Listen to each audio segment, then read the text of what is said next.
Normal সোসাইটিতে বা সাধারণ ভদ্র মানুষের ভিড়ে চোরদের থাকার কোনো অধিকার নেই। একটা পুরোনো স্লোগান ছিল না, চোর ধরো জেল ভরো। সেই চোর ধরো জেল ভরো উদ্দেশ্যে আজকে বাগুইআটি থানায় একটা অভিযোগ জমা করলাম। কি অভিযোগ আছে? অভিযোগ হচ্ছে, আমরা জানি অদিতি মুন্সি কন্টেস্ট করছেন অল ইন্ডিয়া তৃণমূল কংগ্রেসের টিকিটে এবং তার হাজব্যান্ড হচ্ছে দেবরাজ চক্রবর্তী। অদিতি মুন্সির ইলেকশন অ্যাফিডেভিট আছে। ইলেকশন অ্যাফিডেভিটে তার প্রপার্টি এবং অ্যাসেট ডিটেলস আছে। সেই অ্যাসেট ডিটেলস আমি যখন দেখছিলাম তার মধ্যে আমি অনেক কিছু খুঁজে পাইনি। তার একটা নর্থ বেঙ্গলে জমি ছিল, আমি জানতাম, সেগুলো খুঁজে পাইনি। আমার তখন সন্দেহ হলো, আরও ডিটেলে খোঁজা শুরু করলাম। আরও ডিটেলে খুঁজতে গিয়ে যেগুলো পেলাম, খালি নর্থ বেঙ্গলের সম্পত্তি না, আরও অনেক সম্পত্তি তিনি ডিসক্লোজ করেননি। যখন কেন ডিসক্লোজ করেননি খোঁজটা শুরু করলাম, তখন আরও পেলাম নির্বাচন ঘোষণার ঠিক কয়েকদিন আগে, অথবা তার ক্যান্ডিডেটে তার নমিনেশন ফাইল করার কয়েকদিন আগে, অর্থাৎ 25/3/2026 প্রায় 200 কাঠার ওপর জমি নর্থ বেঙ্গলে অদিতি মুন্সি এবং দেবরাজ চক্রবর্তী বিক্রি করছে।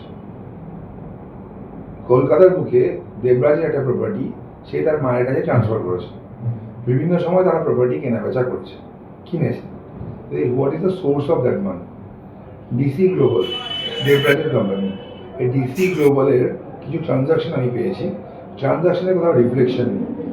অদিতি মুন্সির নির্বাচনী হলফনামায় যে অ্যাকাউন্ট ডিটেলসগুলো আছে তার মধ্যে এই বিপুল পরিমাণে টাকার ট্রানজাকশনের কোনো হিসাব নেই। খোঁজ করলাম, দেখলাম বেশিরভাগ প্রপার্টি বিক্রি করা হয়েছে মানবী বলে এক ভদ্রমহিলাকে। মানবী কে? তার উত্তর দেবরাজ চক্রবর্তী দিক।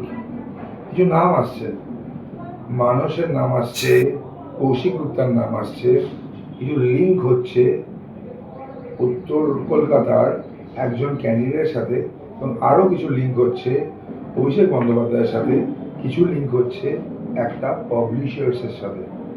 তো গল্পটা এখানেই। এই বিপুল পরিমাণে প্রপার্টি ট্রানজাকশন হয়ে গেল, এই বিপুল পরিমাণে প্রপার্টি বিক্রি করা হলো, তো টাকাটা গেল কোথায়? It is a clear case of money laundering.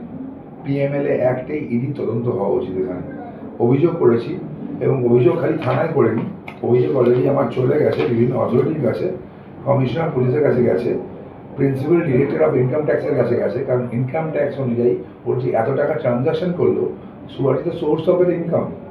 পেলো থেকে জমি কেনার টাকা, আর জমি বেচে টাকাগুলো গেল বা কোথায়? আমি পাঠিয়েছি এনফোর্সমেন্ট ডিরেক্টরের কাছে, এটা আমি পাঠিয়েছি CBI-এর কাছে, এবং চিফ ইলেকট্রাল অফিসারের কাছেও পাঠানো হয়েছে। পুরো বিষয়ে তদন্ত হওয়া প্রয়োজন। শুধু কমপ্লেন পাঠায়নি, কমপ্লেনের সাথে প্রমাণস্বরূপ এতগুলো কাগজও পাঠিয়েছি। এটা হচ্ছে এদের দুর্নীতির খতিয়ান। আমি ধরে নিলাম অদিতি মুন্সি জানতেন না, তাহলে অদিতি মুন্সি সাইন করলেন কি করে কাগজ? বিক্রি করে টাকাটা পেলেন, তিনি কোথায় রাখলেন সেই টাকাটাকে? টাকাটা তাদের অ্যাকাউন্টে রিফ্লেকশন নেই কেন? কারণ নির্বাচনী হলফনামা অনুযায়ী তাদের অ্যাকাউন্টে তারা অ্যাকাউন্ট ডিটেল দিয়েছে 7/4/2026 পর্যন্ত। 7th এপ্রিল যদি অ্যাকাউন্ট ডিটেলস দিয়ে থাকে, নির্বাচনী হলফনামার সময় ফাইল করে থাকে, তাহলে এই বিপুল পরিমাণে টাকা কোথায় উধাও হয়ে গেল? টাকাটা আসলো কোত্থেকে, উধাও হলো কোত্থেকে? এটা কি মানি সাইফনিং চলছে, টাকা ঘোরানো চলছে? এই বিষয়ে তদন্ত হওয়া প্রয়োজন, এবং সাধারণ মানুষ, গরিব খেটে খাওয়া মানুষ, তাদেরও জানা প্রয়োজন আসলে হচ্ছেটা কি এবং ব্যাপারগুলো কোন দিকে যাচ্ছে। আবার বলছি, আমি কয়েকদিন আগে একটা ভিডিও করে কিছু প্রপার্টি ডিটেল দিয়েছিলাম, ডিটেলস দিয়ে বলেছিলাম কি হচ্ছে। এটা হচ্ছে আরেকটা তার পার্ট। আরো ভালো ভালো খবর দেখতে সাবস্ক্রাইব করুন বাংলা হান্টের ইউটিউব চ্যানেল। বাংলা হান্টের আরো খবর দেখতে নজর রাখুন। বাংলা খবর মানেই বাংলা হান্ট।